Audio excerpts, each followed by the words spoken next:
Skele-town by Sam Qualiana. A short story from the anthology series Nightmares, Dreams, and the Monsters in Between. What would you do if you knew that everyone you cared about was going to die? If you had visions of a world where they were gone, and you too were bound for the same fate, what would you do? Would you make amends for your wrongdoings? Would you tell your loved ones how much you treasured them? Would you do the things you always dreamed of doing before you died? Or would you do nothing at all? Joe Lloyd had the same nightmare every night for a week. In his dream, everyone he knew was dead, and all that remained were their skeletons. Surely people couldn't decompose down to their bones overnight, but the visions troubled him all the same. Why the same nightmare every evening? What did it mean? Was it a vision of the future, or was he just being paranoid? Joe visited Trevor, hoping his older brother would be able to set his mind at ease. Trevor worked on a boat in his garage, priming it so he could take it out for a weekend fishing trip. "What do you think it means? Do you think it's a sign of things to come?" Joe asked. I think you're reading into it too much. It's just a dream, Joe. Doesn't mean anything. Trevor assured. "I've never had a recurring dream before, and every night it goes a step farther. The first time I found our dad in his armchair, he was just bones. He still had a glass of milk in his hand. It was like he didn't even know it happened to him. Then I found our mom. She was standing in the backyard, taking Bailey for a walk. She was a skeleton, hell, even the dog was. The more I dreamt, the more people were skeletons. Even you, Trevor, everyone. Last night was the worst of it. Every person in this damn town was a skeleton. I headed to the town line, finding cars with skeleton drivers, their vehicles pulled to the side of the road. Everyone I saw was dead on my way there. When I reached the end, there wasn't a living being in sight. Then my hand decomposed right in front of me. Suddenly I could see every bone in my body. It was terrifying. I was rotting before my eyes. That's why I'm afraid. It can't get any worse than that, Joe said. Exactly. It can't get any worse. You should feel relieved.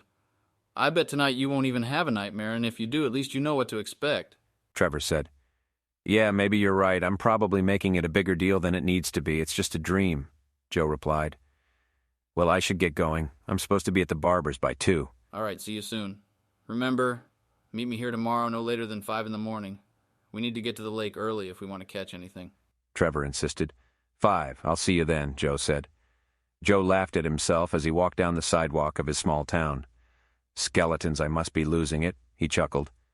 The door to a local bookstore opened up, and Steve Sloan came jogging down the steps with a shopping bag in his hands. "Oh, hey, Mr. Lloyd, how's it going?" Steve asked. They made their polite introductions and small-talked for a spell, walking down the street together. "What do you have in there?" Joe asked, pointing at Steve's bag. Steve reached his hand in the bag and pulled out what looked like the skeleton of a rat. Then Joe noticed Steve's eyes had sunk into his head. They sunk so far in they were just black holes. His face was getting skinnier, his cheeks shriveled against his skull, making him look like a corpse.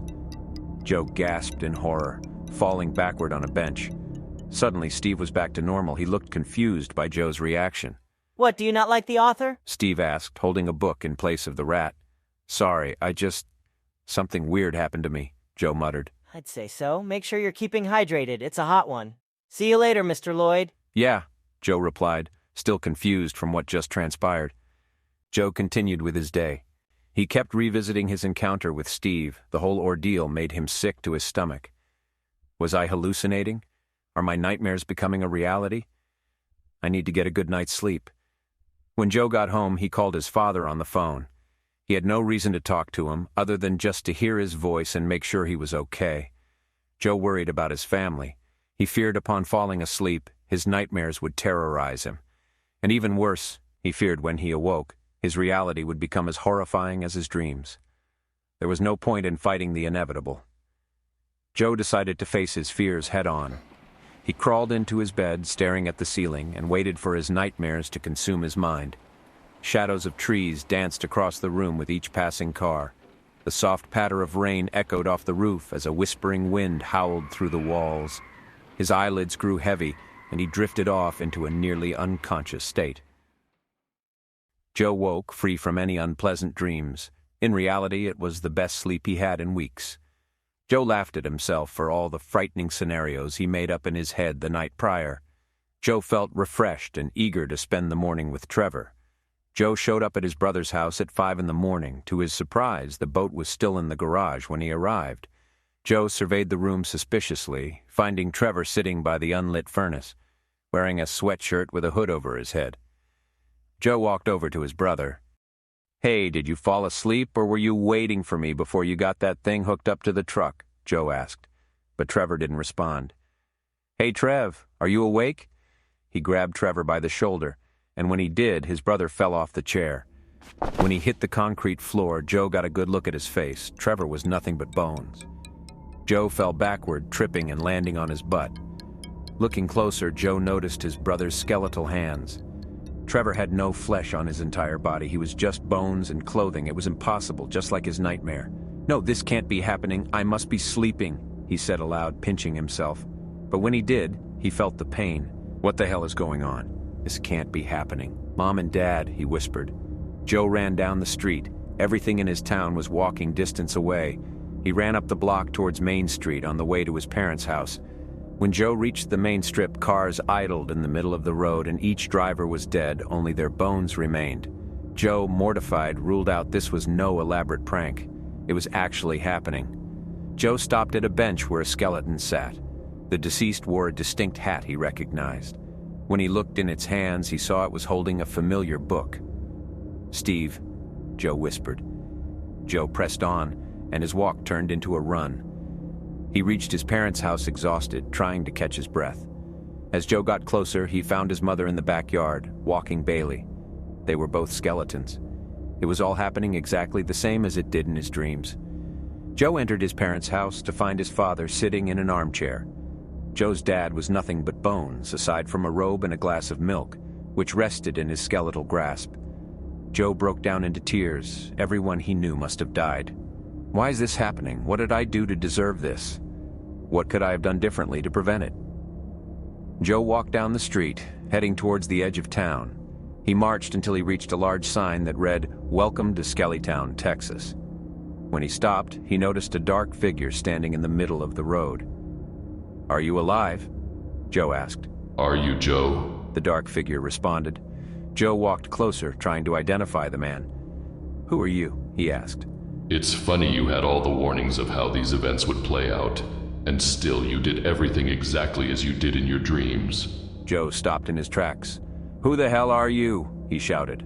The dark man turned to face Joe, revealing he too was a skeleton, but he still had his eyes, dark and soulless eyes.